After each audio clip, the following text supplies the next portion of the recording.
Hello everyone. Today I am going to deliver a lecture on brake. Firstly, learning outcome of session.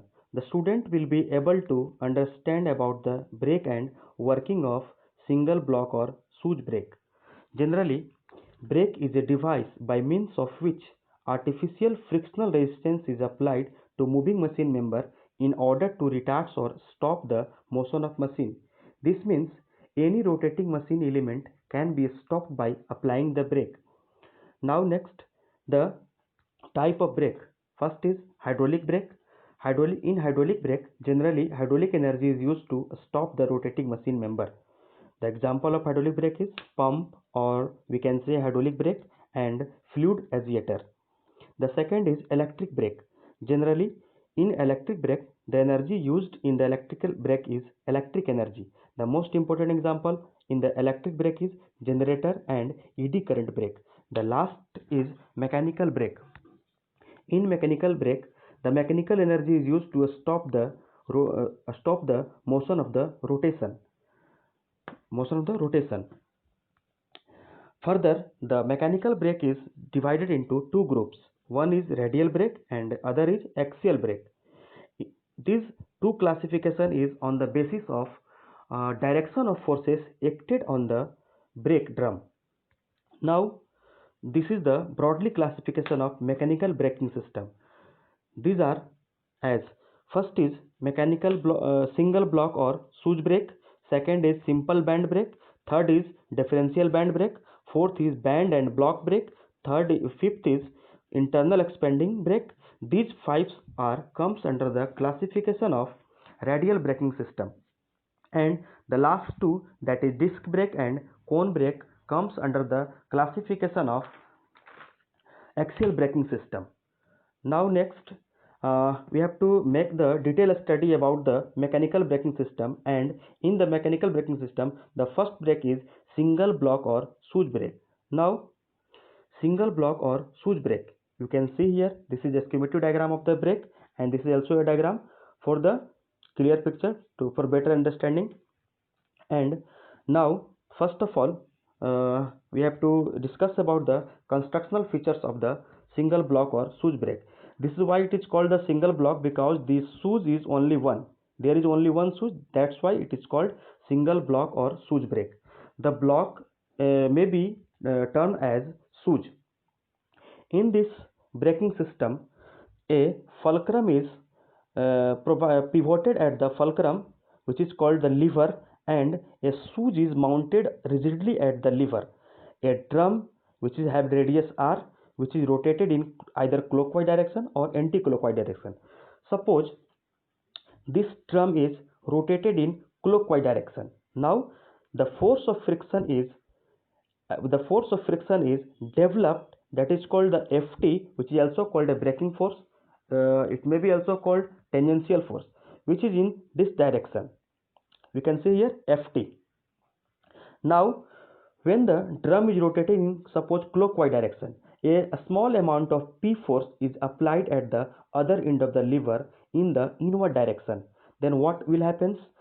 When the P force is applied in downward direction, the switch is pressed against the motion of the drum. Now what will happen? There is a tangential force or frictional force developed between the contact surface of drum and switch. This tangential force or braking force will help to stop the motion of the drum. Now the other cases in the single block or switch brake is that the main role of this brake is position of fulcrum. In this case, we can see here that the fulcrum is in the same line of action in the braking force. In other words, we can say that the line of action of the braking tangential force is passes through the fulcrum. It may be possible, or in other cases, it is possible that when the line of action of the tangential braking force below the fulcrum, in the third case, it may be possible when the line of action of the tangential braking force above the fulcrum. Now there are three cases. First case is when the line of action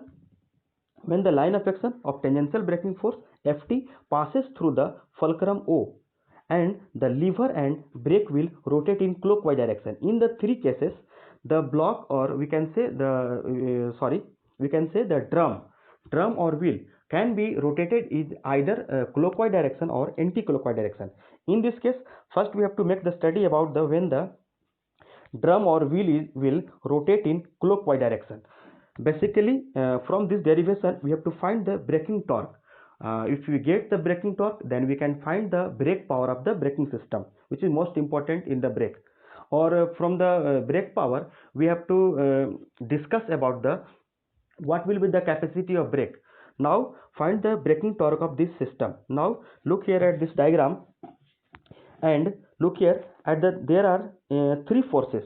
First is P, which is external force applied to for the braking action.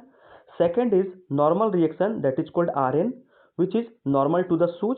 And third one is Ft, which is frictional force developed by the contact surface, in the contact surface between the block and drum. Now for the equilibrium condition, we have to take the moment about the fulcrum. Now for the equilibrium condition, the moment of any point must be equal to 0. Now according to this theorem, we can take the moment about fulcrum, and we can say the all forces of moment about the fulcrum must be equal to 0. Now look here, what is moment?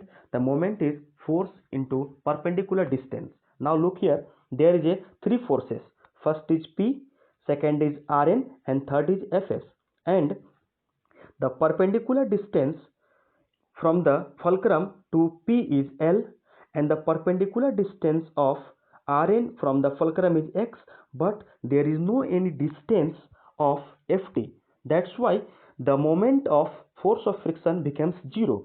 Now there is only two forces here is in working condition. First is P and second is Rn. Now Rn is rotated in anti-clockwise direction to about the fulcrum, and P is rotated in clockwise direction about the fulcrum. Now according to theorem of equilibrium, the clockwise moment is equal to anti-clockwise moment. Now take the moment. First Rn is the force, and the perpendicular distance is x. That means Rn into x. Rn into x is the clockwise moment for the Rn forces, and this is anti-clockwise direction. Which is clockwise forces? Clockwise forces is P. P is rotated in clockwise direction about the fulcrum. Now take the moment of P. Then what will be P?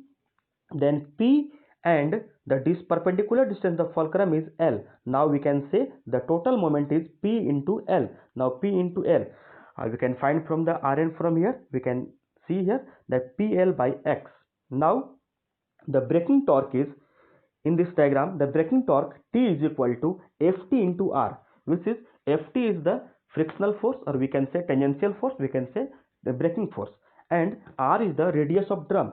This braking torque is nothing but it is also called a tangential force multiplied by perpendicular distance between the line of action of the force and radius of the drum. Now Ft can be written as mu into Rn from the friction law, and put the value of Rn in this torque, we can get Tb is equal to mu into, and Rn is PL by X into R. Now combinedly we can say mu PL R by X, where mu is the coefficient of friction, P is the applied external force for the braking action, L is the distance between the fulcrum and external line of action of external force P, and R is the radius of the drum. And again we have to we are discussing the distance about X. Now X is the distance from the fulcrum to the line of action of the Rn, which is normal reaction force. Now this braking torque we have to get, we get the Tb is equal to this for the clockwise direction. When the drum is rotating in anti-clockwise direction, now it may be noted that when the brake will rotate in anti-clockwise direction, then the braking torque will be same, because the line of action of the line of action of the braking forces passes through the fulcrum. That's why Ft will be 0, and finally we can find the derivation of the braking torque. We will get the same as when the drum is rotated in anti-clockwise direction. Thank you.